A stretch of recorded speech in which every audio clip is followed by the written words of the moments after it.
playoffs have always been the goal. We never threw the season away. You are Locked On Fantasy Basketball, your daily podcast on fantasy basketball.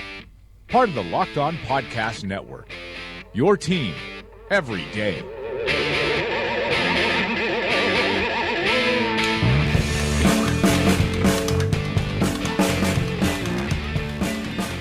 Hello and welcome to the Locked On Fantasy Basketball podcast brought to you by Fantrax and Basketball Monster.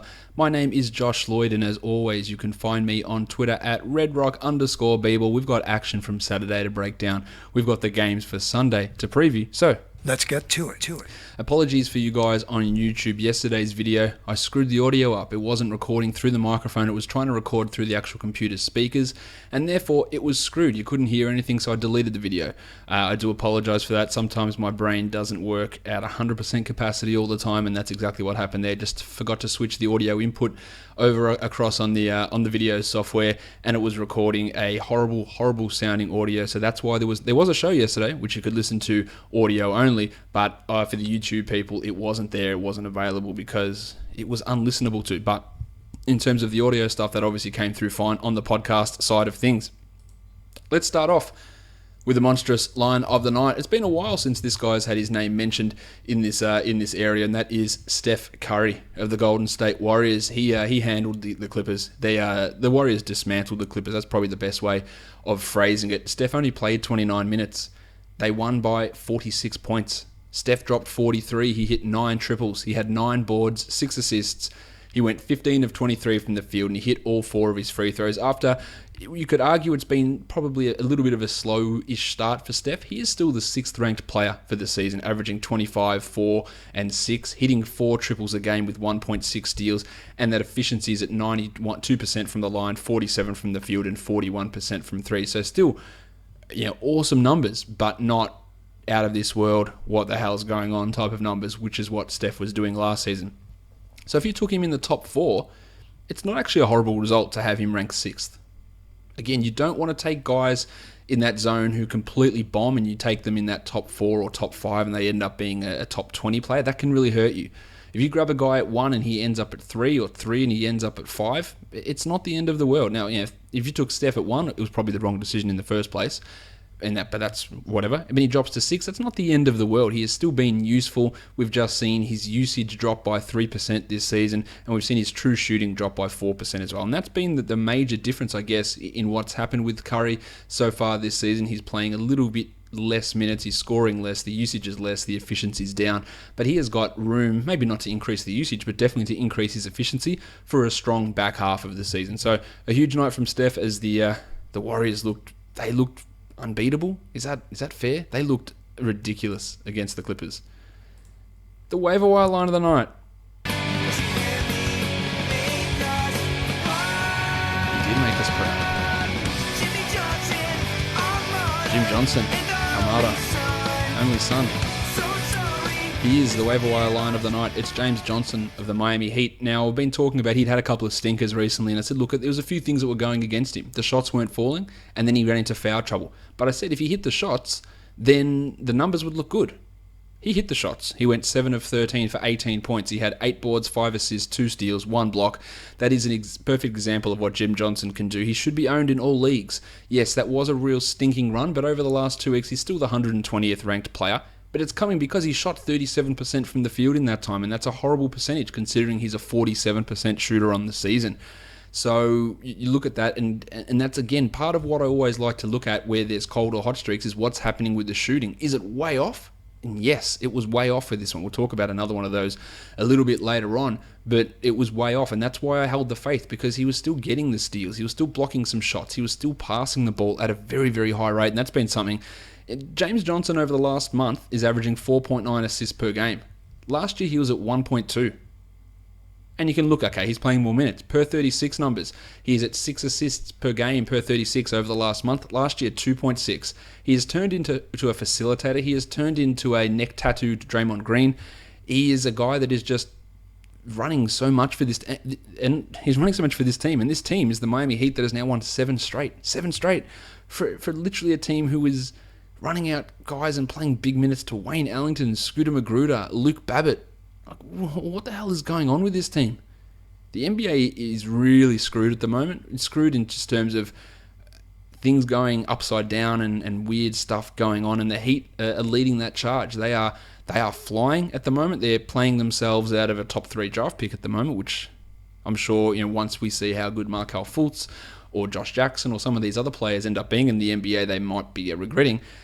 But they are absolutely playing well, and I guess it is thrilling their fans with what they've been doing. But Jim, a huge night from him, and he's been really good in lots of areas. It just was the shooting that was lacking. It came back, and his numbers came back as well. So that's great when those sort of hypothetical scenarios that I throw out there actually come true, and they make me look like maybe I've got an idea of what I'm talking about. There's another one that, again, we're going to talk about later that makes me just look like an idiot on a daily basis.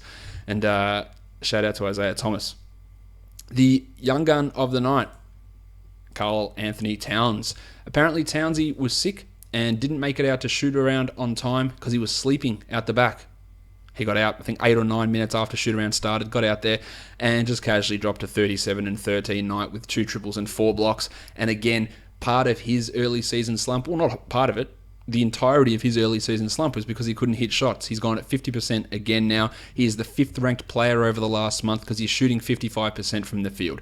He's up to 51 for the season, and it's just putting him outside the top 12, ranked 14th. He will finish the season as a top 10 guy if he continues along this track. In that last month, he's averaging 25 and 13. He's at a steal, he's at a block. He's at a steal, he's at a 3, and he's at 1.7 blocks per game. And he's hitting 83% of his free throws. He's got his true shooting percentage in that last month over what he did last year, which is what was, again, really holding him back this year. But now we're seeing just prolonged stretches of Towns just hitting shots. And I think he's hit over 50% of his shots for the last 6 games and 9 of the last 10 games. And this is on big volume. He's really, really ramping it up at the moment. He's becoming the player that many people thought could be a top. Well, people thought he could be a top 5 player. I think I had him as a top 8 sort of a guy. That's the sort of player that he is now turning into at the moment, putting up these numbers and doing it with stellar efficiency. And we do get caught up in guys like Jokic and Embiid, rightfully so, because they're ridiculous and they're fantastic. But so is this bloke. And you classify him as a bust to start the season because he was like the 20th ranked player for stretches. But again, there was a real reason for it. It wasn't an explainable reason. It wasn't like I know why he's missing all these shots. But the reason that he's dropping is because he's missing all these shots. And if he gets that turned around, then it's going to be great. And that's what's happened. And that's great news for Karl Anthony Towns, for Timberwolves supporters, and for his fantasy owners. The dart of the night goes to Jabari Parker of the Milwaukee Bucks. 4 points, 8 boards with 1 assist on 2 of 13 shooting for Jabari. Jabari's had a breakout year. He's just barely outside the top 50 for the season, but he has been not quite himself over the last couple of weeks. And why is that? Why is he the 87th ranked player? Well, some of it is Jason Kidd, no doubt. I just want to throw any blame on Kidd that I can. But it's because he's shooting 44% from the field instead of 49%. So that's causing a big dip in his value. And that takes his Z score in that category from 0.46 for the season for over the last 2 weeks to negative 0.93. So a 1.5 standard deviation difference is the cause for a drop in 30 spots in the rankings. That's what's happening. He's still averaging 7.6 rebounds. He's getting 4 assists, which has been huge. 0.8 steals, 0.7 blocks, 0.8 triples, 18 points. But that lack of efficiency is what's causing his drop down. But today was obviously a horrible performance from Jabari. Yeah, the shot just wasn't there. He wasn't doing much in the other areas either, but he's been great. I wouldn't be too panicked about this sort of a performance from Jabari Parker. All right, let's now head into these games. We're going to talk about all 7 games that went down on Saturday. Let's move into the first one of those, which is the Sacramento Kings and the Charlotte Hornets. The Kings with a big road victory. Boog, 35, 18, and 4 for Boogie Cousins in 34 minutes, and he did it with brilliant percentages, 59 and 78, big volume, a huge night from Cousins, only the 1 block, but still, you love that sort of performance. Anthony Tolliver, he turned in the sort of game that I hoped that he'd be able to do more regularly with Rudy Gay out. It hasn't happened until today, but 14 and 7 with 2 steals and 4 triples in 30 minutes is very intriguing. He's more a 16-team league sort of a player, but it's very intriguing, very. With him playing more minutes, Garrett Temple, who I will continue to maintain is not good. He is not a good offensive player at all. He is up and down. He provides some defense, yes, but this is the concern with Garrett. Now, Garrett is fine to be owned in 12-team leagues, but his upside is so minimal. It is so minimal that he just doesn't have upside, and you would own him, and I would look at nearly anyone's 12-team roster with Garrett Temple on it, and I would say he's your worst player. Not 100% of the time, but a good chunk of it, I'll say he's your worst player.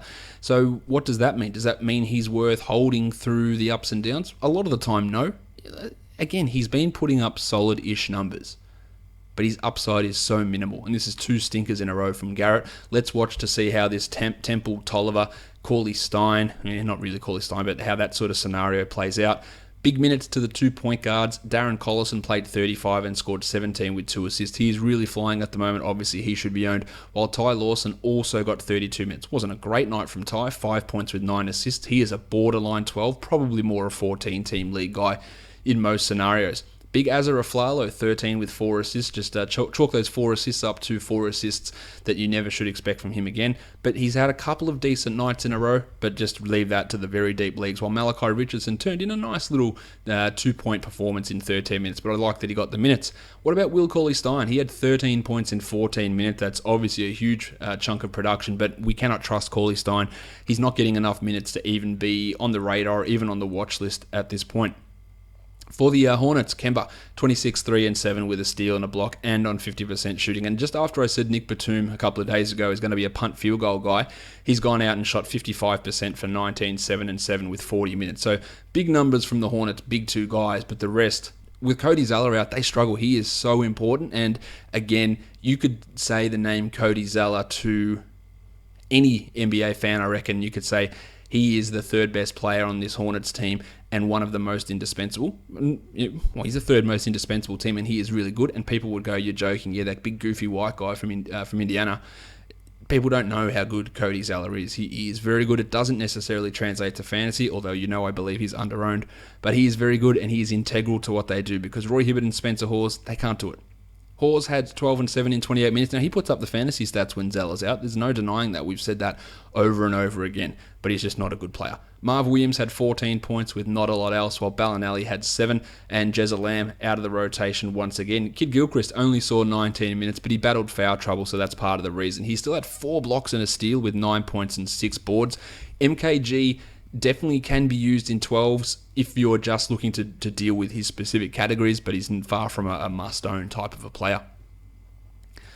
Detroit and Miami. Andre Drummond, big night for Drummo, 17 and 20, 3 steals and 2 blocks. You can't really argue too much with that. It was a good matchup for him going up against Hassan Whiteside, but it's always a risky proposition with Drummo. Reggie Jackson had 24 and 7 on 59% shooting, which is great. And both Toby Harris and Marcus Morris had 7 of 11 shooting.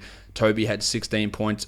Marcus, this is what he does. He played 36 minutes and had 14 points. So 14 points is fine. You go, shit, it just takes this guy so bloody long to put up numbers which become borderline. And that's what he is at this point in his career.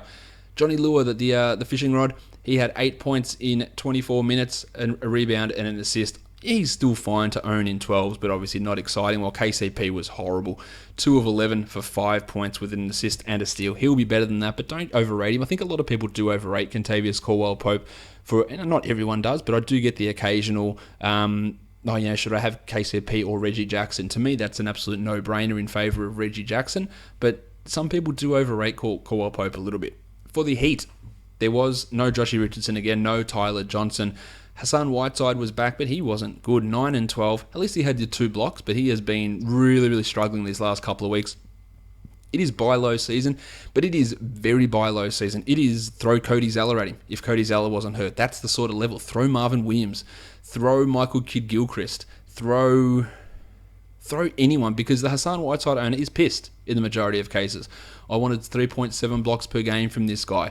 What's happening? And again, prevailing thoughts always seem to linger with some people. He's lazy. He got paid, man. He doesn't want to try anymore, which is bullshit.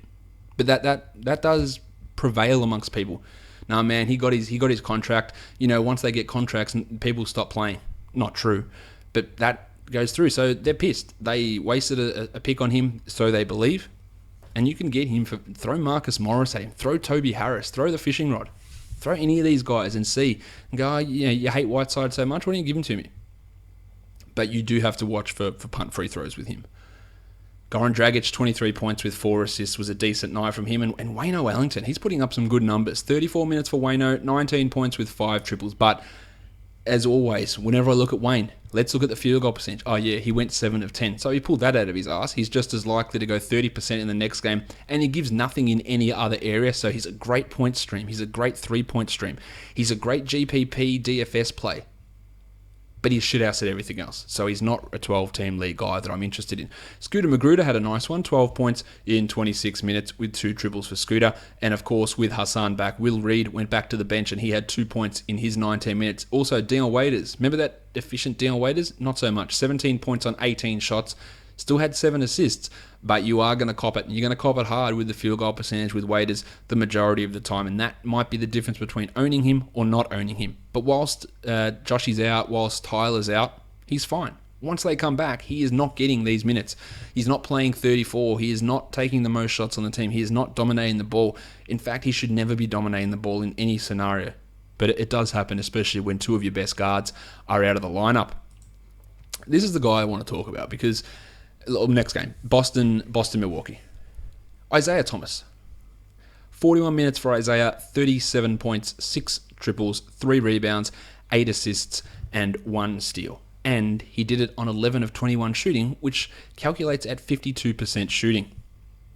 And the reason I want to bring it up, because you know that I talk about Isaiah Thomas and I say the guy's going to regress. And someone sent me a tweet before. They go, at what point, Josh, do we need to stop thinking of regression and just start thinking that this is the guy, this is who he is, and he's just going to be this player moving forward? I keep being made to look like an idiot with Isaiah because I keep trotting out stats and saying nobody can maintain a true shooting percentage of 65% with a usage of 34%, which is what Isaiah Thomas is doing over the last 2 months, because literally nobody has ever done it in the history of the NBA outside of 9 players whose the most minutes any of those players had played in one season was 6. Nobody has ever done it before, but Isaiah Thomas continues to make me look stupid. He is using an inordinate amount of possessions, and he is shooting at a stupid rate. He is at 51% from the field in the last month. 51.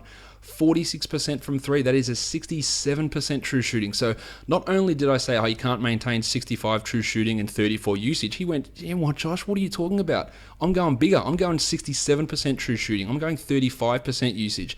And you can sit on that and enjoy it. And I went, what do I do? What do I continue to say? No logic makes this make sense.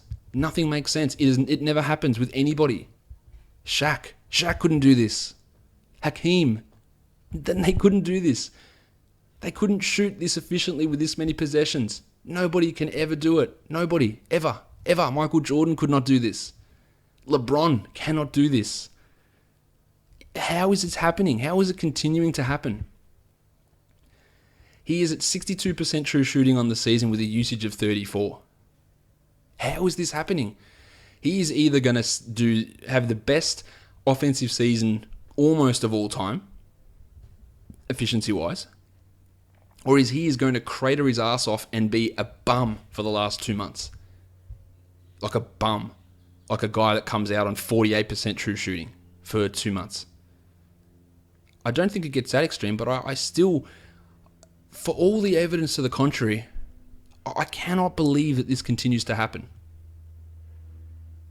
I will stick with that, and Isaiah Thomas will continue to make me look stupid. He makes everyone look stupid. He was the 60th pick in the draft. The Kings gave up on him. The Phoenix Suns gave him up for Marcus Thornton. He makes everyone look stupid. So I'm in decent company. But nothing that is happening here makes any sort of logical sense to me at all. And that's what I sort of have to go by with this stuff.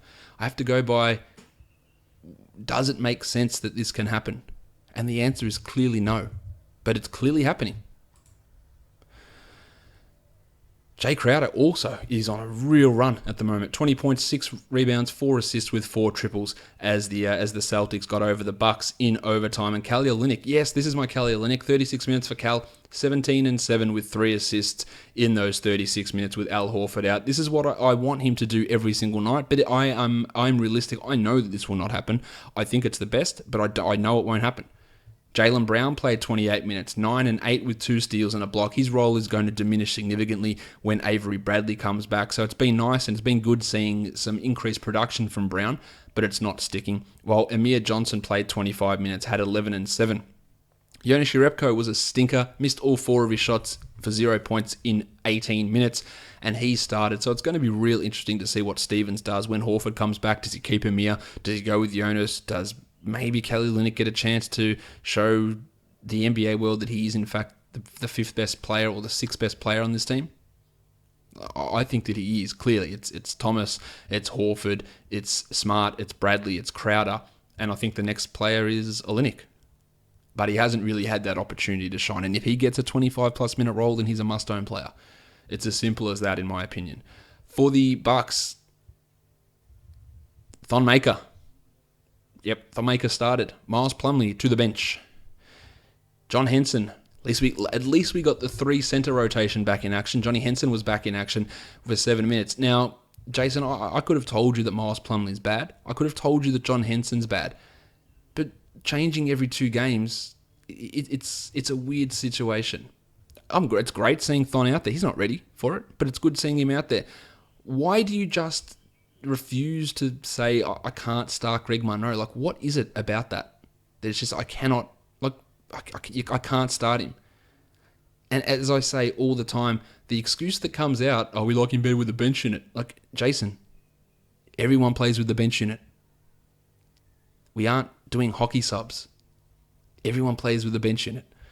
Monroe was great, 14 and 13, but 3 steals and 3 blocks is huge in his 35 minutes. Hey, if we knew that, it'd be a top 50 production from Monroe.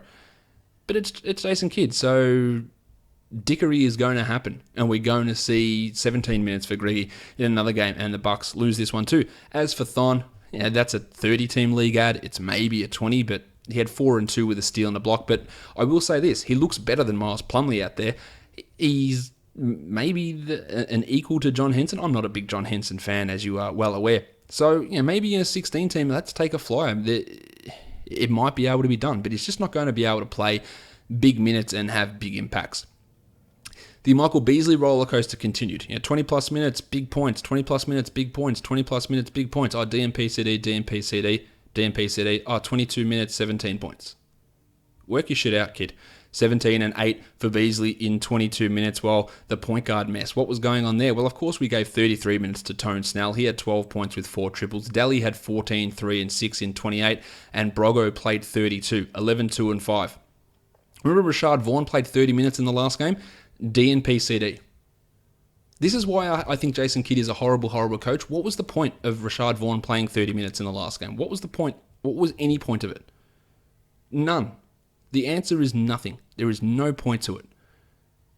Daly, fine in 12s. Brogo, fine in 12s. Snell, your deeper league sort of scenario for him. Yanni, 21, 6 and 6 with a block in 45 minutes. A good night from Yanni, but nothing too overly spectacular. Let's talk about the Clippers and the Warriors, because I don't know if I really want to, because this was an absolute arse-caning. Blake Griffin, only the 23 minutes, 20 and 4. But no one was needed to play big minutes. Of course, Austin Rivers played 38, but no one else needed to play big minutes. Rivers had 10, 2, and 6 on some poor shooting. He should still be owned everywhere. And there's not a lot to really read into it. There's stuff you can read out of it, but that doesn't make sense. But I mean that if you look at Fat Face Ray Felton and go, Felton had 28, he went 10, 7, and 5, do I own him? No, this was a weird situation. This is a game that Diamond Stone played 5 minutes. And that's all you need to know. Diamond Stone played 5 minutes. The game is not real. So Felton's going to go back to a sub 20-minute role. And that puts him in the 16 to 18 team leagues zone. For the Warriors, Durant, 23, 4 and 7. He's just not even rock solid. 9 of 11 from the field. 97% true shooting. That was pretty good.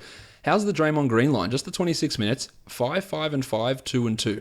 5 points, 5 rebounds, 5 assists, 2 steals, 2 blocks. Just a lot of, symmetry there in that line. While the Warriors were able to limit the minutes of their stars, and we saw numerous players getting into the game. Pat McCaw with 5 points in his 18 minutes, and JaVale had 9 and 3 and 10. JaVale's actually creeping up for the deeper league, so he's not unownable in certain formats. He is getting some decent numbers, probably just an 18-team league guy, but he's playing better. The Denver Nuggets and the Phoenix Suns. How did the Nuggets go in the first game? Sans Nikola Jokic. Well, they still put up 123 points, and Yusuf Nurkic started, and he was piss poor. 15 minutes for Nurk, 5 points with 4 boards. Wasn't a great night. Now, the Nuggets have no other centers, so Ken Fareed stepped up, and I've given Kenneth Fareed a lot of shit. I don't believe he's a very good player, but he has been really, really impressive to me lately. I love the fit with him with Jokic. As long as he, and this is the case with so many players, and I say this all the time, as long as they're put in the correct role and they are doing what they can do without having to do what they can't do, then they're fine. Fareed also chimed in with 2 steals and 2 blocks. He went 21 and 13 in 37 minutes. He's not going to play that many minutes when Jokic is around, and he's a borderline guy in that scenario, but while Jokic is out, fine. Now, if you did pick up Nurkic, I wouldn't be too, look, it was a shithouse game, but I wouldn't be too bothered.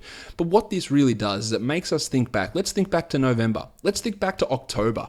And I legitimately got people saying this to me. I think that Yusuf Nurkic is going to finish the season as a better fantasy player of Nikola Jokic. I also said I don't think that's accurate. And then that continued to happen in November. Nurkic is going to be the better player. I picked them both. Why did I take the wrong Denver center so early? Why did I take Jokic? I should have just stuck with Nurkic. He's the best center there.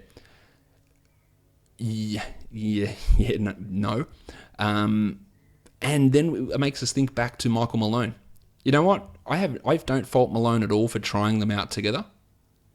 But when it didn't work, and it was clear that it didn't work, Jokic to the bench should almost be an automatic firing. And keeping him on the bench behind Nurkic, it should be an automatic firing, really. Farton Will-Barton had 6 points in his 20 minutes with 5 boards and 3 assists. No point for him in 12s, I don't believe. Or Darrell Arthur, who'd been playing well. Let's stick with Darrell. Darrell Arthur had 3 and 3 in 15 minutes, while Wilson Chandler, I thought Chandler was in for a massive go here. 2 of 10 for 6 points in 23 minutes, with all the minutes going to Ken Fareed. The Rooster, Danilo Gallinari, 32 and 8 in 37 minutes. Big night from the Rooster. While Jamal Murray, this was a good night from Murray. 18 points on 7 of 10 shots in 23 minutes. I do really like Murray.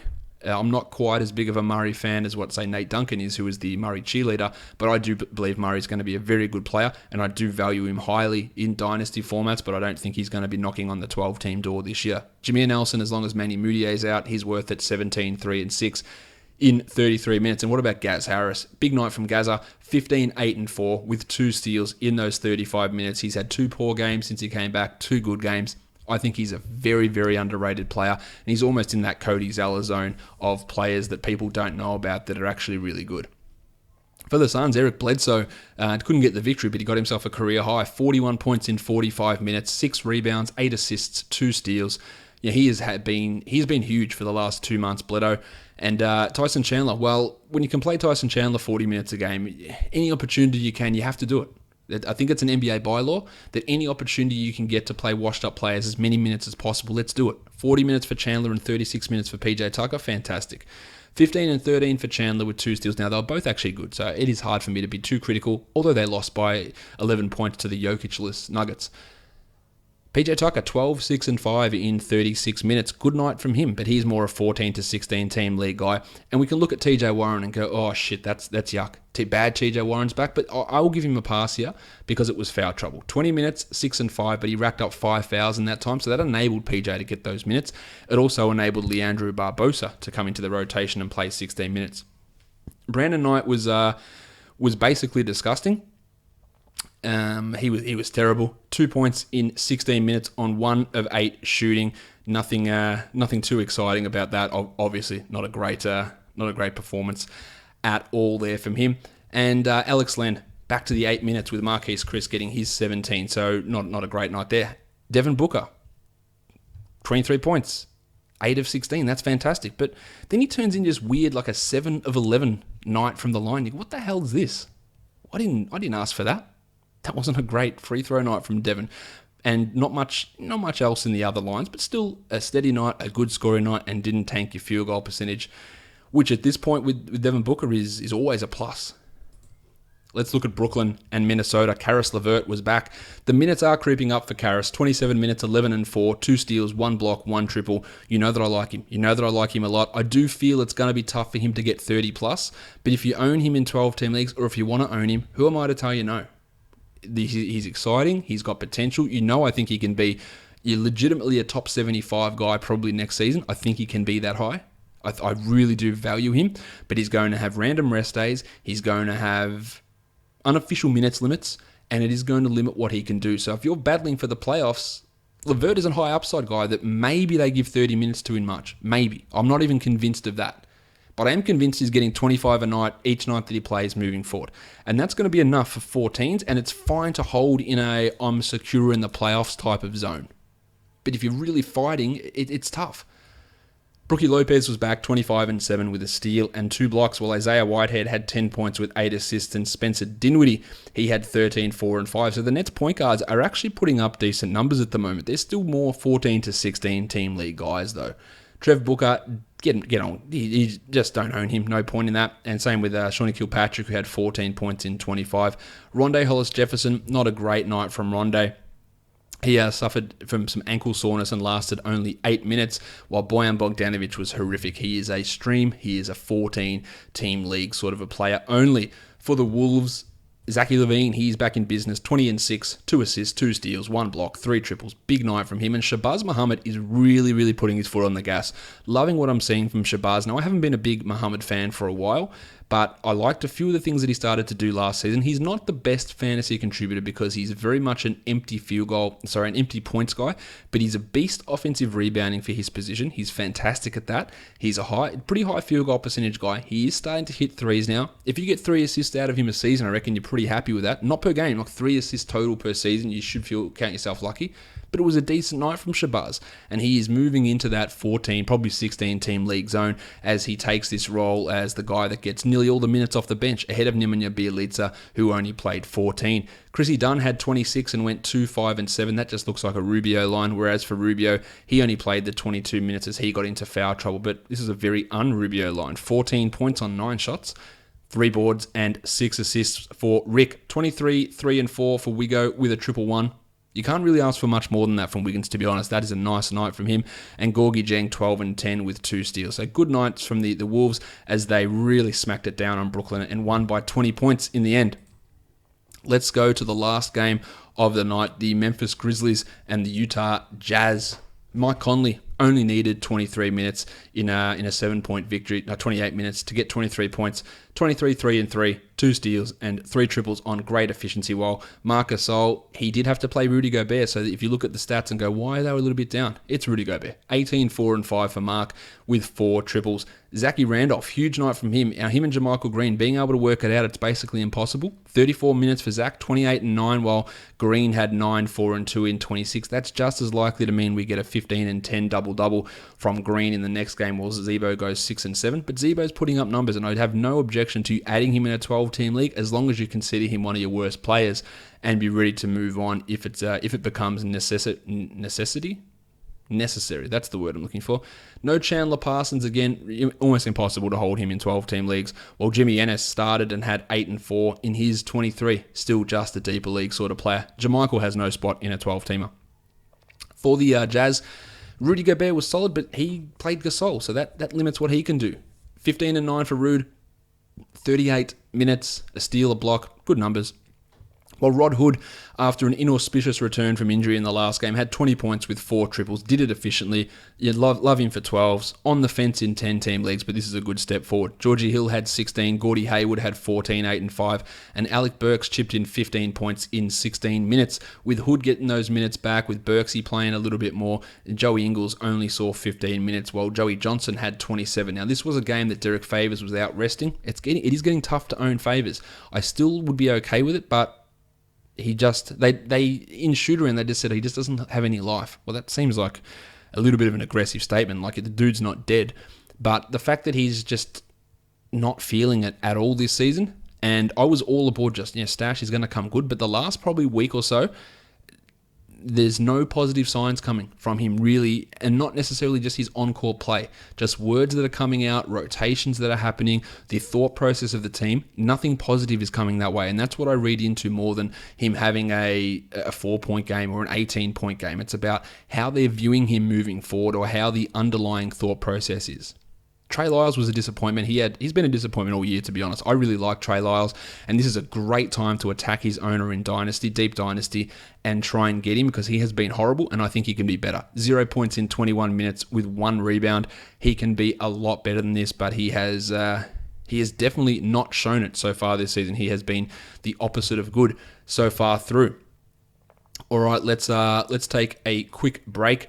And then I will be back, and we're going to start talking about DFS action that's coming up for Sunday.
We're back. Let's talk perfect DFS now. Let's go to FanDuel. Steph had 60.8 and Bledsoe had 59.7 at shooting guard. Two of my favorite shooting guards in the entire NBA. Gaz Harris, 34.6, and Rod Hood at 28.3. The Rooster went for 39.1 and Shabazz went for 29.9. At power forward, two of my least favorite. That doesn't sound right, because I don't dislike either of these guys personally. I don't think that they're horrible players. Ken Farid at 46.4. Maybe I have said he's horrible at times, but he's not horrible. He's just horrible in the role that he's been put in at times. And Zebo at 41.3. And at center, Karl Anthony Towns at 62.1 for a total of 402.2. And that costs $59,900. Over on DraftKings, Steph 66.75, Gaz 35.5, Shabazz at 31.25, Karl Anthony Towns at 66.25, Greggy Munro 44.75, Eric Bledsoe 63, Anthony Tolliver 35.25, and Ken Farid at 48.5 for a total of 391.25, and that is $50,000 worth of your DraftKings salary. Shout out to Andy as well, who does some writing over on Roto Grinders, who dropped a couple of my nicknames for players into his latest article. Dropped a Lord Alfred Payton in there, and dropped one of these in there for Jeff Teague. My name is Jeff. Appreciate it. I really appreciate the proliferation of ridiculous nicknames, because I want them out there. Lord Alfred Payton is one I want to take over. The pencil is the other one. I want the pencil really, really to kick off. So, Andy, if you're writing anything about Harrison Barnes, I need the pencil in there. That needs to get in there. That's the one we want to grow. That's the one we want to take off. If I ever hear the pencil being Harrison Barnes related to the pencil on like a TV broadcast, I pretty much retire then and there. I retire from thinking, not retire, because then you won't encourage it because you want to listen to the podcast. I retire from trying to make stuff happen. Does that make sense? I'll just be happy. Let's phrase it as that. If I can get the pencil on as a nickname for Harrison Barnes on a television broadcast, I'll be happy. There you go. That's what we need to do. Let's talk about these games that are coming up for Sunday's action. We've got two early ones. We've got the New York Knicks and the Atlanta Hawks, which takes place at 3 p.m. Eastern. Then the next game is 3:30 p.m. Then the rest of the games start at 6 p.m. So just make sure you're checking out your contests and which games are actually included, which games aren't. I know here for Draft Stars that the first two games aren't included, and I think the majority of Moneyball contests have exactly the same scenario. The first game, the New York Knicks and the Atlanta Hawks. The Hawks are favored by 8 and the total is 211. Derrick Rose is listed as doubtful with that sprained left ankle. There is zero chance to me that Rose is playing here, so it's all aboard Brando Jennings. And as a result, the sites have already bumped up his salary, but not enough to make you say, nah, forget about it. In the last game that Rose left halfway through, Brando had 27 points in 31 minutes, and his salary has now gone up to $4,600 on FanDuel and $44 on DraftKings. But that's fine. I feel pretty good about Brandon Jennings getting 25 points in this one and smashing through that salary, no problem. So to me, he is going to be 70% owned in cash, maybe. It's going to be real high. So in a tournament, that might not be the best way to go. That might be a fade scenario. In cash, avoiding Jennings is going to be really hard to do. The other thing is he takes on the Atlanta Hawks, and we know how well point guards have done going up against the Atlanta Hawks this season. Now, it actually has changed.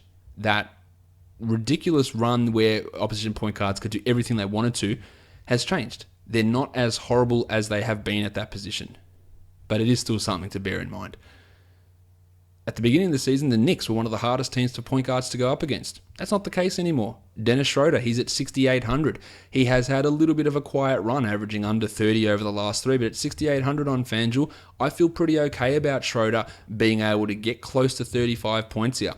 Over on DraftKings, he's at 6,200. I feel equally fine about using him over there. If if Brandon Jennings doesn't get the bulk of the minutes, which we know Hornacek can throw things up in the air at any point, Ronnie Baker is the guy that might be interesting. He's at 3,500. That would be a real contrarian GPP play. It's probably got 1 in 1,000 chance of working, but maybe that's what you need. There is no Tabo Cephalosha for the Atlanta Hawks, so Timmy Hardaway. Now, I nearly always will go on and tell you Timmy Hardaway is a GPP guy. Timmy Hardaway is a GPP guy. And on FanDuel at 4,600, he probably still is a GPP guy. On DraftKings at 41, with Tabo out, I feel okay about him in cash. I feel that he can get at least 23 points here in this role where he should be guaranteed instead of 24 minutes, but he can get 28 minutes or 29 minutes. I feel good that he's going to be able to exceed 30 minutes in this game, and at 4,100, that actually makes him a decent cash play. Throw in the fact if you want to have a revenge narrative, it's here in this one. I think this is a decent Timmy Hardaway spot, and I don't normally love him for cash, but I think it's all right.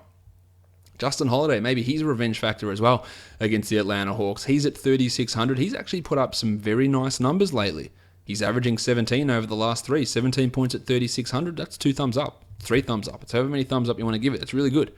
And 3,100 on DraftKings at 18 points. Again, that's 6x we're talking about basically, just a little bit under. So that's okay as well. There's obviously a lot of risk associated with Holiday because he could play 30, he could play 18, he could play 6. We don't know how Hornacek's going to run the bench because Hornacek doesn't know how Hornacek is going to run the bench. Courtney Lee's actually been putting up numbers, and that is very much the antithesis of what Courtney Lee normally does. 4,500 on FanDuel and 4,200 on DraftKings, and he's been getting around 30 points a game recently, which at those prices is fantastic. The matchup is fine as well. I don't have full faith in Courtney Lee at all, but I feel not bad about him in this spot. But you couldn't get me to say I'm convinced that he's going to be great.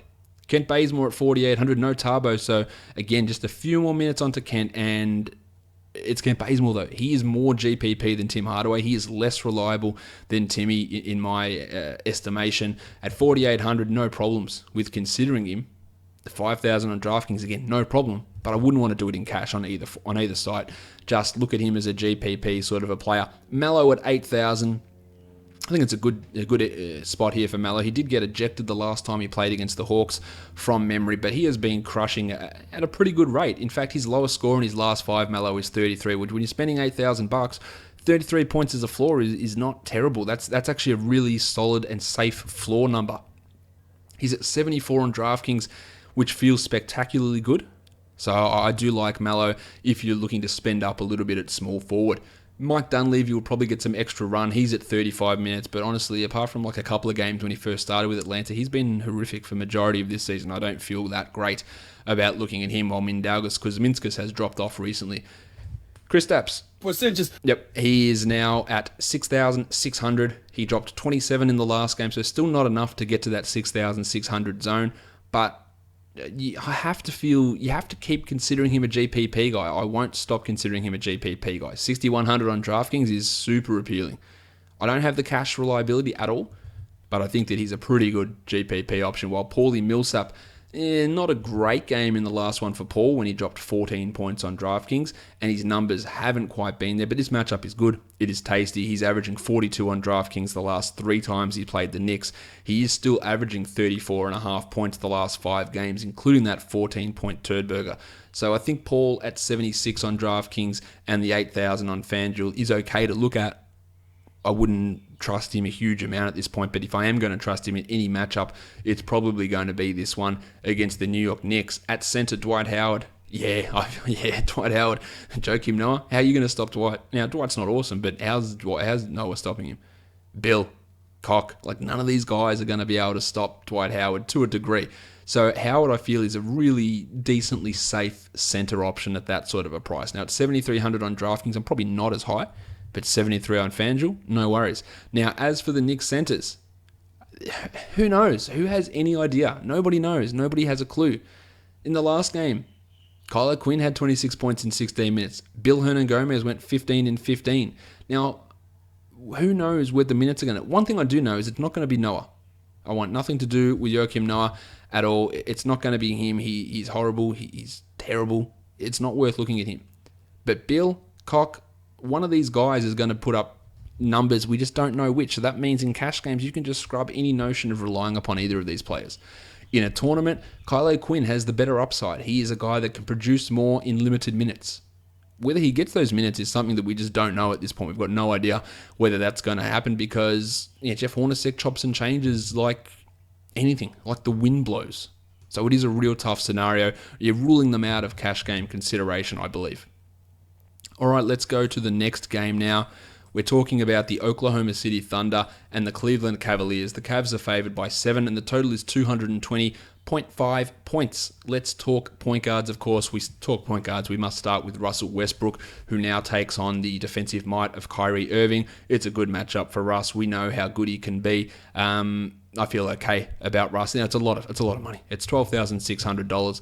That is a lot of salary to spend on Russ, but we're getting close to 60 most nights that he goes out there. He's at 12-7 on DraftKings, and in fact, he's averaging 69 over the last 3. Giggity! Is he a must-play guy? No one is ever really a must-play guy. There's always nuance to it, but Russ is totally fine to use in cash. I'm not convinced that he is a great GPP option at that price because where's the upside in him?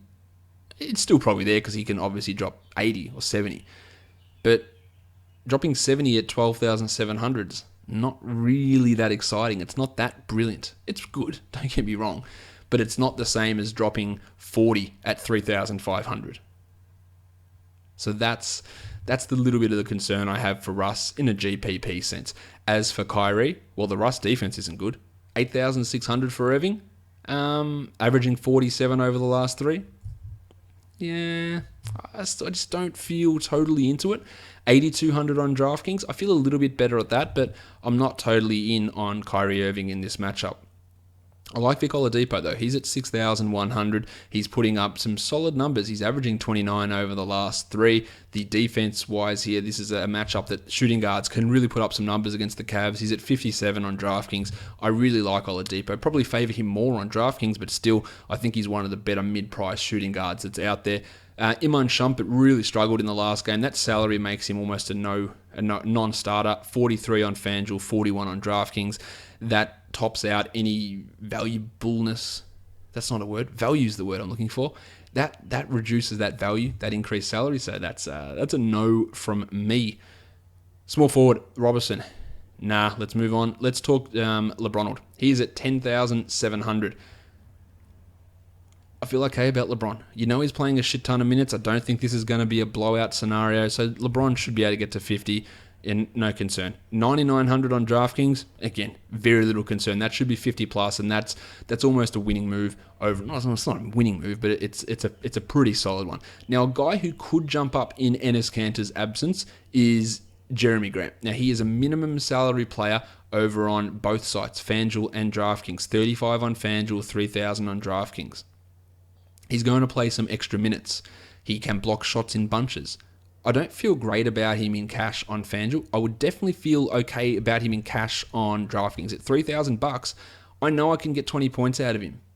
And the increased role here might really work for him. I love it in tournaments on both sides, but he is a guy that is going to have to take on some extra responsibility with Cantor on the shelf for at least a month, probably 2 months. It's looking like at this point. Power forward, Domantas Sabonis is another guy that's going to need to step up. Now, in the last game, he played 29 minutes and he had 16 points. That's not great. But he is a minimum salary player on FanDuel. He's a minimum salary player on DraftKings. So like Jeremy Grant, like you get your 18 points, you get your 20 points at those salaries, $3,000, get 20 points, bang. That's it. Love it. Cash there. And on an upside scenario, he can actually get out there and score 30. And you score 30 at $3,000, that's 10x. And that's a winning start. So Sabonis and Grant are two players who are going to have to step up in Cantor's absence. Kev Love is at $8,000. I think that's just fine. I don't know if there's much upside in it, but I feel pretty decent about him in a cash game scenario. At center, Steve Adams is going to have play more minutes. I'm convinced of that as well. He's at $6,000 on FanDuel. I'm not totally in love with that price, but $5,600 in DraftKings I'm fine with. He should be looking to exceed 30 points most times that he goes out there these days. So I feel pretty good about him at $5,600. Yeah, 6,000 is fine, but it's not spectacularly good. Tristan Thompson had a nice game in the last one, 27 points, but he has been struggling to get to 20 on most nights, and that $4,900 price is literally prohibitive. If you want a sneaky punt, it's Joffrey Laverne, who was a minimum salary center who could absorb majority of Cantor's minutes. I don't know what Billy Donovan's going to do. I would be doubtful. Laverne didn't really play much in that game that Cantor got hurt. But coaches will often not run the same rotation when a guy gets hurt in-game, because then they go home and majority of the time they overthink it and they go, yeah, well, what I did off at my gut didn't work. Let's look at some other things. Let's go try and be too fancy. Let's get the guy who was a DNP CD. Let's play him 30 minutes. Just all that sort of random shit that coaches do.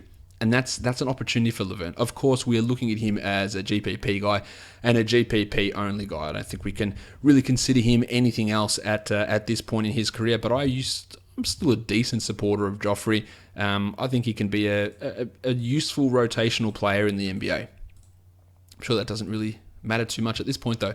Houston and Indiana. We've got the Rockets are favored by 3 points on the road over the Pacers. The total is a very, very nice 225.5 points. Eric Gordon is listed as questionable after missing the last couple of games with back tightness.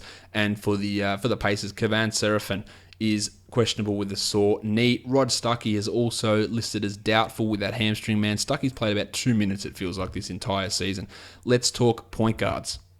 My name is Jeff. Teague, he's at $7,900. He's been putting up good numbers, but a $700 price rise plus the Pat Beverly Pitbull, no, cannot get behind that sort of a salary for Jeff. Now on DraftKings, where he's at $7,200, let's go.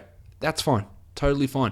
Putting up 39 a game over the last 3, and yeah, Beverly is a negative impact.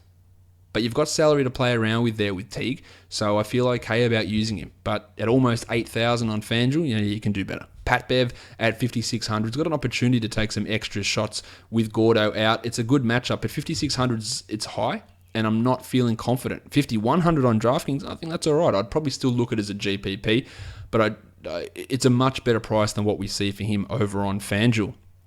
Let's talk shooting guards. Eric Gordon, well, we don't know if he's playing. I'm not interested in using him even if he does. Jim Harden's the other big name, $12,500 for Jim. He dropped 87 points on FanDuel in the last game. He dropped almost a ton, 97.75 on DraftKings. He's at $12,800 now. It is a very, very positive matchup for him. Can he pay back $12,800? Of course he can. The dude is averaging 73 points in his last 3 games on DraftKings, of course, fueled by that 98-point performance. Can we consider him a guy to use? In a very similar vein to Westbrook, I'm not sure how high his tournament upside is. But for cash, I feel good that he gets you 60-ish points most nights, but it is getting up there, and with 8 games on, you might be able to find your value in other areas, which makes spending that sort of cash on a Harden or a Westbrook not necessarily the greatest investment. Monte Ellis is toast. Small forward, CJ Miles is a $4,000 player on FanDuel. He is a $4,000 player on DraftKings, but he is starting. He had 26 points in 40 minutes in the last game, which at $4,000 is great. He had 22 in the last game on FanDuel at that price, which is not great, but it's fine.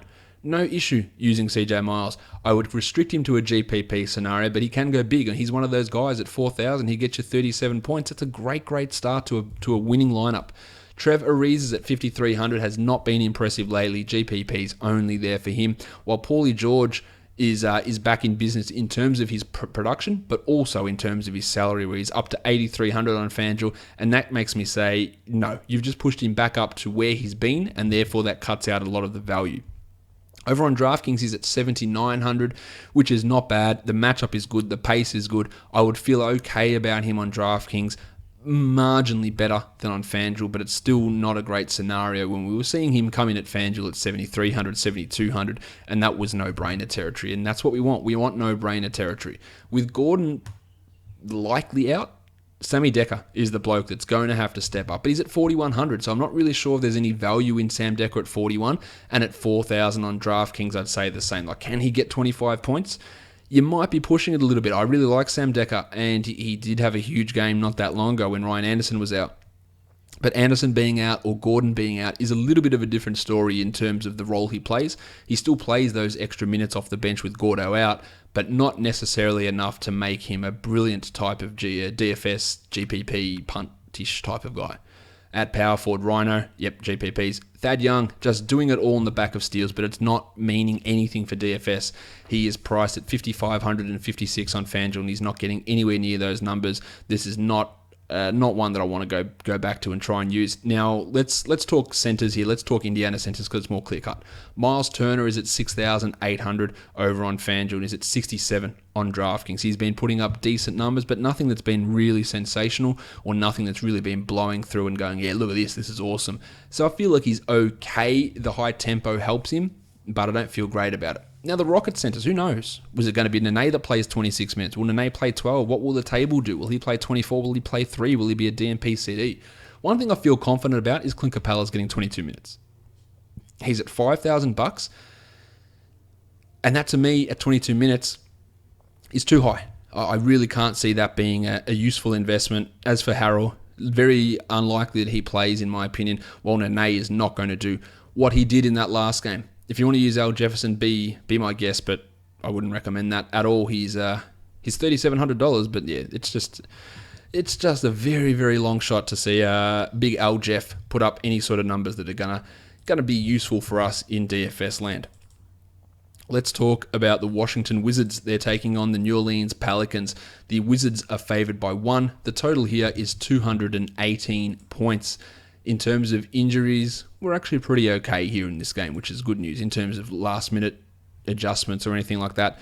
John Wall at 10,200, man, that's expensive. 10,200 is expensive. An 8-game slate, I reckon I'll go in a different direction than Johnny at that price. He's at 98 on DraftKings, which is a little bit better, and I don't feel too bad. And he has played fantastically against the Pelicans in the past, but that price on FanDuel is just pushing it too far. In fact, this game, just in general, on FanDuel, there's not a lot to really love about anybody in this slate. It's not a great one to really target, I don't believe. Drew Holiday is crushing it. He's at 7,600. That's an $800 price rise. I hate that price rise. He's at 75 on DraftKings. Look, he's averaging 53 points over the last 3 games. So at 7,500, you get 53. It's an absolute win. It's a huge win. But this matchup's hard. John Wall defense is not ideal. He hasn't done well against the Wizards in the past, Drew. He is crushing it, and I would consider him a GPP guy only. Don't feel good about cash with this sort of a matchup happening. Braddles Beal is at 7,200 for Bealey. His numbers have been all right, but they are not $7,200 worth. This is a positive matchup without being a great one. I don't feel good about Brad Beal as being a super awesome option. 6,600 on DraftKings is fine for him, but it's not great. If we look at the shooting guards in New Orleans, Tyreek Evans, Etwan Moore, Bud Hield, Lang Galloway, all of them you can throw as a tournament punt guy. One of them will go off. The one I think was more likely to go off is Langston Galloway, but it could be Moore, it could be Hield, could be Evans. None of them have any use in a cash game situation, and none of them really strike me as being brilliant tournament options. There are better ones out there. Dante Cunningham is a small forward. That's it. Kelly Oubre has got a great matchup. He's at 3,700. Don't hate the Kelly Oubre punt here. I think it's not a bad spot for him. Sometimes I just have these little inklings of performances the guys might put up, and I think this is one for Oubre that, maybe he gets hot and starts hitting some shots and maybe drops a 26 or a 27-pointer and repays that number. But it's long shot sort of stuff that I'm talking about when I get that sort of a gut feeling on someone. Otto Porter's at 6,700. The usage really bothers me with him, that it's so low, and that, to me, look, 6,700 is a lot. Now, he dropped 44 in the last game, no problem, but he'd struggled to get anywhere near that sort of value recently, and I think it's a somewhat risky proposition, despite how good he's been, because he just doesn't touch the ball enough. Power forward Anthony Davis, well, we know that he can smash through this, 10,800 on FanDuel, and just the flat 10 on DraftKings, but I don't feel comfortable about putting him in a cash game at this point, do you? I don't think you should. So therefore, let's look at him as a GPP upside guy who can comfortably smash through and have ownership that's probably pretty low. Markeith is at 6,900. He's been playing well, but that's too expensive for Markeith. Same on DraftKings for him there as well. While Jason Smith had that nice little run, but he has dropped back off to limited minutes and limited production. Terrence Jones, he had 31 in the last game, Tezza, but he's at $6,000. In a bench role, I feel very, very unhappy about using him at that sort of a price. So I'll leave it to somebody else to have a crack at that. Marcin Gortat's at 6,400, so they've bumped his salary $800 on the back of a big game in the last one, but he's at 58 on DraftKings still. At 58 on DraftKings, in a matchup that is a decent-sized positive for him, I can think that's worth considering. On FanDuel with that inflated 64, let's go somewhere else, because that's not the matchup that I want to be targeting, or just common sense doesn't tell me that that's the way that I should be going. Orlando and Toronto, man, the Magic are horrific. Who is returning in this game? Well, we don't know. We could have some big shooting guards returning, Evan Fournier and DeMar DeRozan. If DeRozan is out, it's all aboard Norm Powell, because, again, I will say this, he is good. He is better than DeMario Carroll. He is better than Terrence Ross. He is better than starters in the league. He is better than Kent Bazemore. He is better than numerous starters. He is better than Luol Deng. How many other guys do I have to go? He is better than a majority. No, incorrect. He is better than a big chunk, a decent chunk of starting small forwards. And imagine the Knicks put him at the 3, put Mallow at the 4, put Porzingis at the 5. Now, maybe he's not ideal at the 3. Put Courtney Lee there. Courtney Lee's a decent-sized body and a good defender. Norm Powell is a very good player. If DeRozan's out, all about Norm. If DeRozan's in, there's no way that he is playing anywhere near enough minutes to be useful. Now, he has had a salary jump to $4,900, which is a pain in the ass. No doubt about that, because we were getting him at $4,000, and you were getting value every time he stepped out there. He's at 56 on DraftKings, which is a nightmare price, and that would even turn me off if DeRozan was in. It wouldn't totally turn me off if DeRozan was out. It wouldn't totally turn me off, but it would make me pause. But it's a scenario to watch. If Fournier is out, it'll be CJ Watson starting again, and he's going to play over 30 minutes, and he's at $4,000. Is it worth it? Not really. His highest score in the last 5, despite these excess minutes, has been 20 points. So at $4,000 for CJ, I don't totally buy into it. 3,800 on DraftKings, maybe I would look at it as a GPP, but I don't feel great. Let's talk point guards now. Kyle Lowry is at 8,800. He's averaging 44 over the last 3, which is what he would need to get to return value at 8,800. The Magic are horrific, so this could either be a smashing and Lowry plays 28 minutes, or he goes off. I don't feel good about spending 8,800 on Kyle Lowry. I just don't think that there is tremendous upside in that play at all. Corey Joseph gets a bump if DeRozan is out, but hasn't really been hitting a $4,000 value threshold recently, so I think we can forget about him, while Lord Alfred Payton is up to 6,800. He's playing well. He's not playing $6,800 well, so that's a pass, and same at 6,700 on DraftKings, and no interest in him over there. Let's talk shooting guards. DeRozan, if he plays, he is at $9,000 on FanDuel. Yeah, that's not good. DraftKings, if DeRozan's in, then he is in your team, because he is at 7,700, and that is a great price. And 40 plus, 45 plus should be the aim that you're looking at for DeRozan at that very, very cheap price. If he plays, I don't expect Fournier to play, and I wouldn't be using him if he did outside of a GPP punt scenario. At small forward, Terry Ross is only a GPP guy, whereas Aaron Gordon at 5,200, I don't really see much use for Gordon at that price with the way that they're currently using him and the way that he's playing. I can't see that really working out in any type of format at this current stage.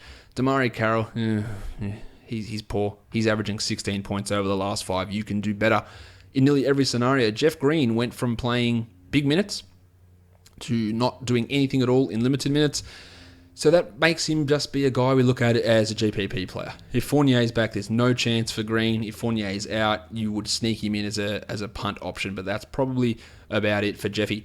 At power forward, Serge Ibaka is not in the greatest of touch. He's at 23 points per game over the last 5. Had 7 in the game against Boston. But the matchup here is decent. It's neutral-ish, which is fine against Toronto. I think that Serge is going to be a GPP guy here who could exceed 30, and that's where his value comes from. Now, at 6,000 on DraftKings, I'm much less interested in him over there at that price. I think that prices out a lot of his upside. Pat Patterson had a good game in the last one, but when does Pat Patterson have good games? The answer is never. He had 27 points in 27 minutes, which at 3,800 is brilliant. But it just doesn't happen often enough for Patrick. So, yeah, I don't really see the upside. Jared Sullinger was a DMP CD, so I don't think you want to go that route. Jonas Valanciunas had 27 points in 24 minutes. He is at 5,800. He does put up points. This is a great matchup for Jonas. I don't think that he is necessarily going to be limited by the Orlando Magic offense here. So it is a decent spot for JV to put up some okay numbers, but I just don't feel confident about his minutes upside. Bebe at $4,000. I love what Bebe is doing. He's averaging 23 points in the last 3. He's getting blocks. He's looking solid. He's at 39 on DraftKings. I feel not bad on DraftKings about using him as a cash play, but he's more of an overall GPP guy, but he's definitely someone that you can consider with this current consistent role. But it is Dwayne Casey, so dumb shit could go down. Speaking of dumb shit, I don't know why Nick Vucevic is not getting as many minutes as he is. They were smashed in the last game, so that's why he only played 23, but just not playing enough recently to justify a $6,800 price tag. And Bismack Biyombo, I don't want to spend $4,200 on a guy that has no hands. Let's talk about the next game now. Where are we looking? Where is it? Philadelphia taking on the Chicago Bulls. Yes, one of these teams is a disaster. The other one is the Philadelphia 76ers. The Bulls are favored by 6.5, and the total is 206 points here. Jim Butler and Dwayne Wade will be back starting after that tremendous punishment where they started on the bench and then played 30-plus minutes. Anyway, just really huge ballsy stuff. And then the guy that calls out the entire organization plays 31 minutes, Rajon Rondo. So what are the Bulls going to do? The answer is I have no bloody idea. I don't know what's going on with this team. They are a complete mess, and they are a fade in nearly every situation. The Sixers, they're without the man. They're without the process. Joel Embiid, who is sitting out the first half of back-to-back. They play Boogie and the Kings on Monday at home, so he will be ready to go for that one. Let's talk point guards in this one. If we want to start talking point guards, well, there's only one that we're going to mention, really, and that's TJ McConnell at 5,900. That's a little high. 5,400, fine. 59, it's just too high to consider for him over on FanDuel. If you look at him over on DraftKings at 5,300, now that's fine. It's a good matchup for him. He can easily get to 30 or 27 in that scoring system. I feel pretty good about him there. I don't feel good about him on FanDuel at that price. Now, the Bulls point guards, Jaren Grant, Rajon Rondo. Now, Rondo had 35 points in 32 minutes in the last game at 3,800, which is a massive win. Now, you could absolutely consider him a GPP guy in case Højbjerg goes back that way. But I have no idea what Højbjerg is going to do. And I don't think Højbjerg knows it. I don't think Rondo knows. And I don't think that they're just going to say, playing the three alphas together has been an absolute disaster this season, so you know what we should do to fix that? Let's start playing them together again, which is exactly what they did in the last game, and got their ass kicked, and scored under 90 points, so it did not work, and it will not work. I don't see Rondo playing those minutes again. I just don't see it. At shooting guard, Dwayne Wade is at 7,800. That's a FanDuel price, and it's definitely a price. It's a big price, and I'm not loving that for Wade at this point. But over on DraftKings, where is it, 7,000? Yeah, now it's all right. I can see Wade at 7,000 putting up 35, 38 points and being okay without being brilliant, but being okay there, which is fine at that price. Still Source Castillo, Gerald Henderson, Timothé Luwawu-Cabarrot. He's a long way out from impacting DFS. Jim Butler at 9,700, spending up your cash. Don't want to go Harden and Westbrook. Yeah, Jim at 9,700 is a risk because he turded it up in the last game. He had 8 points, but he can easily get 50. Now, you almost want him to get 50 at 9,700, so that almost writes him off to me. Over on DraftKings, it's better. It's 8,800. I feel a lot better about using him over there on that site and feeling like he can get 45 and get through that value and push through and be useful. But the 97 on FanDuel is not ideal. 5,600 for Bob Cove. He's averaging 29 across the last 5. A little bit of a dip recently for Bob, but I think that he is not a bad play against a team who is an absolute disaster at the moment, and that is the Chicago Bulls. What about Zip Sanity? Paul Zipser at 3,600. He had 21 points in the last game. He's got some trust of Fred Hoiberg. He is playing okay, but he is not really converting that into great fantasy numbers. Now, at $3,000 on DraftKings, absolutely, you consider him a GPP guy. What if he goes off? Unlikely, but what if it happens? It is possible. Anything is possible. Shout out to KG with Zipser and this Bulls team, but I would be doubtful that happens. No Joel. So let's hope that it's Nerlens time. He is at 4,700 and he should be exceeding 26, 27 points. He should be pushing 30. So you got to love Nerlens in this situation. If we look at him over on DraftKings, it's not as good. 6,300 is not a scenario that I really want much to do with him, considering they also may decide, you know what, let's go to the shit center and Jahlil Okafor and play him the bulk of the minutes. Not spending 6,300, 47, brilliant, love it. Nick Mirotic, GPP, because who knows? But he is doing absolutely nothing at the moment. And Taj Gibson had a nice performance in the last game, but he scored 31 points in the last game, Taj, and he is averaging under 20 over the last 5. That's how piss poor his form has been, and I'm not spending 4,900 to find out if it's happening again. 5,700 for Ersan Ilyasova has been really disappointing in the last couple of games, but I feel okay about considering him. I don't think he's a brilliant play at these prices, but I'm sure he's going to be better than what we saw from him in that last game where he dropped just the 6 points in 22 minutes. He will be better than that. Šarić is at 46. That's too high to even consider him a punt, in my opinion. As for the centers, Robin Lopez is at 4,300. Love the upside. Don't love the player. I think there's upside there. Same with Chris Felicio at 3,500. And Felicio at 3,000 on DraftKings and Lopez at 41. The exact same story. Either of those guys can be considered punt centers, especially in a matchup without Embiid on the court. Let's talk now about the next game, the second last game that's happening on Sunday. It is the Dallas Mavericks and the San Antonio Spurs. How many people are going to be tuning into this one?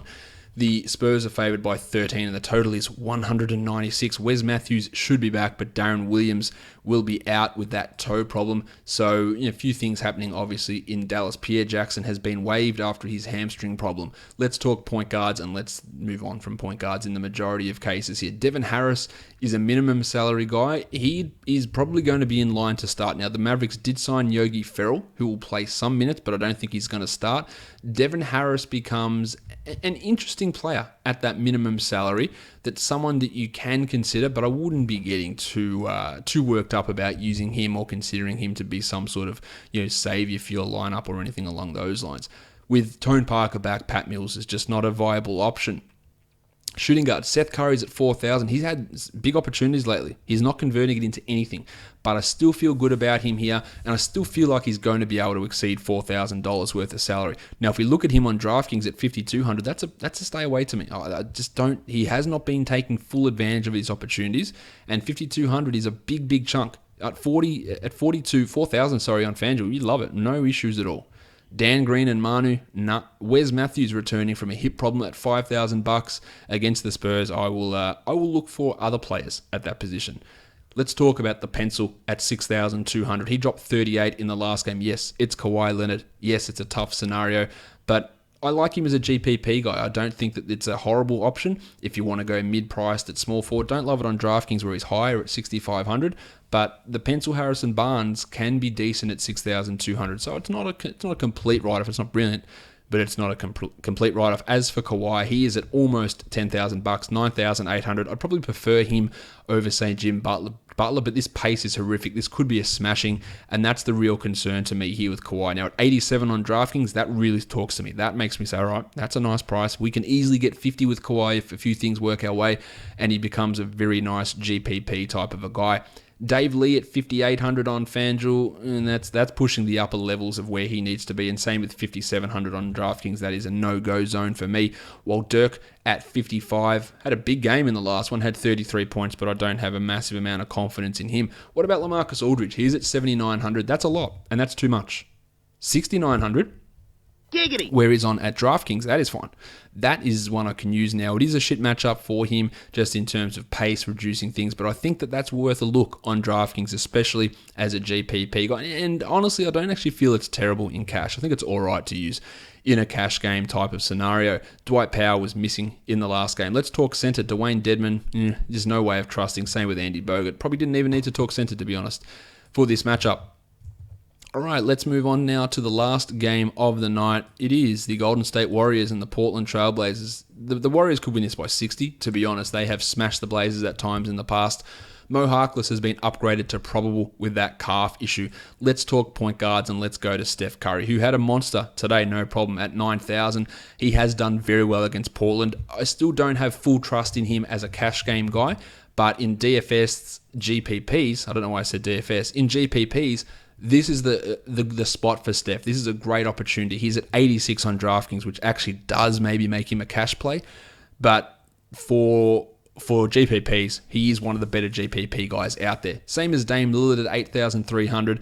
Love the GPP aspect of him. Hate the cash game scenario. And he's risen by $600 and $500 on FanDuel and DraftKings respectively, which does not appeal at all, really. But if you're looking at GPPs, he's got the upside to drop 50, to drop 55. So there is still upside there with him. Clay is at 6,400. Didn't need to exert himself too much today. Of course, GPPs all the time for him. And Alan Crabb, the same story at 3,700, who had a nice game.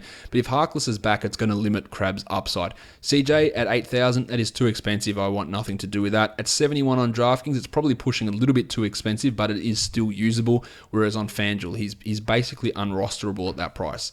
Evan Turner is at 4,600. Hasn't really taken his starting job, the opportunity there to really put up numbers greatly. He's still okay, but I'm sure you can do better than him. Whereas Kev Durant's at 10,600 on FanDuel, and he's jumped up to 10-1 on DraftKings, which is a little bit disappointing considering how low he was over there recently. It's not a terrible spot for Durant. In fact, 50 points shouldn't feel like a stretch. I like it still, but I'm not as clearly in love with it as what I was today, where he was that ridiculously low price. Wouldn't be using Harkless if he plays. At power forward, Draymond, love the matchup for Draymond. This is 40. This has got 40 points written all over it. He's at 7,900. He's at 78 on DraftKings. Positive matchup. No problems with Draymond. The Portland power forwards, Al-Farouq Aminu, Noah Vonleh, Myers Leonard. No. Myers Leonard. Mason Plumlee. Centers against the Warriors are a write-off. The last time Mason Plumlee played, crushed it. So what do? He's at $7,000 on FanDuel. That's a big price. He's at 62 on DraftKings, a very nice price, but there's a huge amount of risk. He turned in 2 turd burgers before absolutely monstering them in the third game. So which one is it? That means in cash game, I have no ability to trust him, especially at 7,000. Not a chance. No way. Going nowhere near that at $7,000.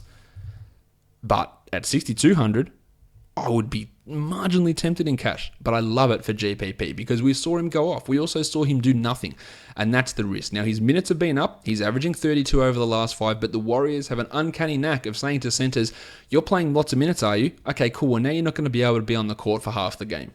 And that's what does happen, unless he's just really rolling, and it is a possibility. Again, he does have that ability to do that. Zaza not really doing it for me. All right, let's run through the picks of the day before I bugger off for the rest of the day. Let's talk about FanDuel. Brando Jennings at 46, Den Schroeder at 68, and Rusty is at 12,600. For the shooting guards, Seth Curry's at 4,000. Vic Oladipo's at 61, and Jimmy Harden at 12,500. At small forward, Bazemore's at 48. That's a GPP scenario. The pencil's at 62, and Mello is at 8,000.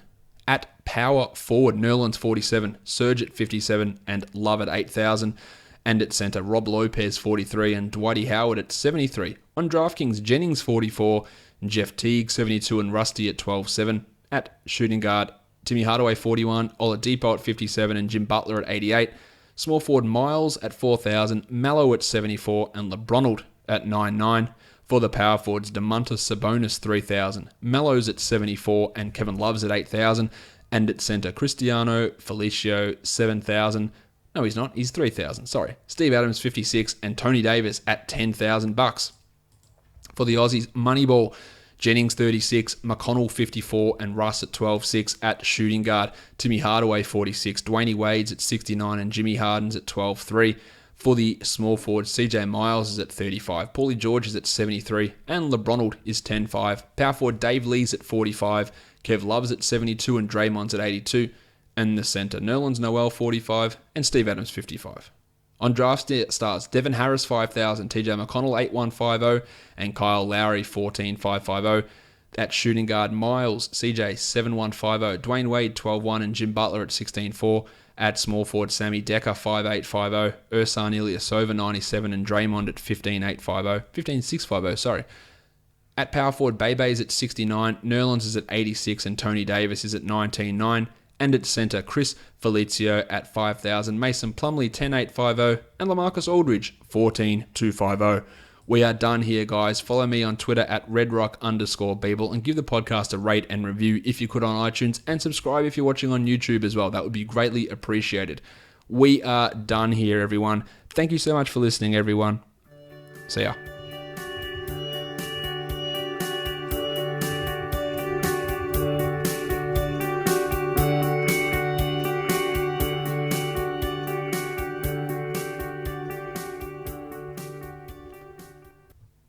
Hassan Whiteside.